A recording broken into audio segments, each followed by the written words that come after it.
Assalamualaikum warahmatullahi wabarakatuh. Perkenalkan, nama saya M. Reza Eka Putra, NPM 2021-52665P. Etika. Peran etika merupakan alat yang diberikan kepada seseorang yang mampu berpikir atau menentukan sendiri.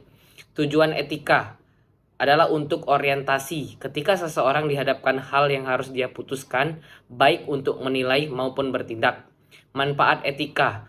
Etika sangat diperlukan pada saat terjadi perubahan atau pergeseran nilai, ketika masyarakat mengalami masa transisi dari suatu keadaan tertentu. Contoh, etika diperlukan karena manusia mengalami keterbatasan untuk memahami ajaran agama karena banyak dipengaruhi tradisi dan kebiasaan. Etika dan moral. Etika tidak sama dengan moral. Orang yang baik etikanya belum tentu moralnya baik. Setiap orang memiliki moralitas, tetapi tidak berarti setiap orang memiliki etika. Moralitas adalah segala macam pandangan atau norma-norma atau pendapat, kebiasaan, ajaran baik dan buruk sebagai manusia. Etika adalah ilmu atau filsafat tentang moralitas. Etika adalah pemikiran tentang moralitas. Selanjutnya, dengan demikian seseorang tidak cukup memahami tentang moral saja, tetapi harus menguasai etika dalam kehidupan bermasyarakat. Etika, seseorang tidak hanya bermoral, tetapi sebagai manusia yang luhur, berbudi, bijaksana, dan berwelas asih. Norma atau kaidah. Norma terdiri dari satu. Norma khusus adalah aturan yang berlaku dalam bidang kegiatan atau kehidupan khusus. Misalnya dalam peraturan olahraga, pendidikan, sekolah.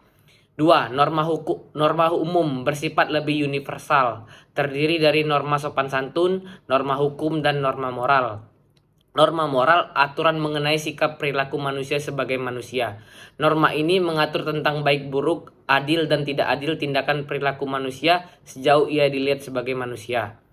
Selanjutnya, bisnis dan etika. Bisnis adalah bisnis. Bisnis tidak dapat dicampur adukan dengan etika.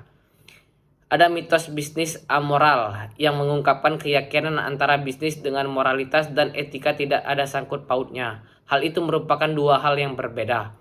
Bisnis dan perjudian. Bisnis seperti halnya judi atau permainan pada umumnya mengutamakan persaingan atau bisa dibilang kepentingan pribadi. Dalam bentuk persaingan dilakukan bermacam cara untuk bisa menang dan cenderung menghalalkan segala cara. Yang utama dalam bisnis bagaimana memenangkan persaingan yang ketat dan bagaimana untung besar. Dengan demikian nilai-nilai dan norma-norma etika akan mudah diabaikan.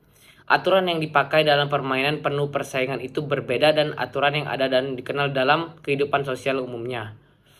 Bisnis dan perjudian. Dalam permainan judi ada aturan mainnya, ada kiat-kiat bisnis dengan sendirinya. Praktek permainan tersebut diterima dan dibenarkan secara moral. Yang perlu diperhatikan pebisnis memperhatikan aturan hukum yang ada dan tidak perlu memperhatikan moral dan etika. Apakah etika dalam bisnis dibenarkan diperlukan? Yang dipertaruhkan dalam bisnis uang dan barang material. Tidak cukup itu, tetapi dipertaruhkan dirinya, nama baiknya, keluarganya, hidupnya, karyawan dan keluarganya, dan nasib umat manusia. Dimensi yang dipertaruhkan lebih luas dan dalam yang mempunyai bobot serta nilai yang hakiki. Demikian presentasi yang dapat saya sampaikan. Lebih dan kurang saya mohon maaf. Kepada Allah saya mohon ampun. Wabillahi taufik wal hidayah. Wassalamualaikum warahmatullahi wabarakatuh.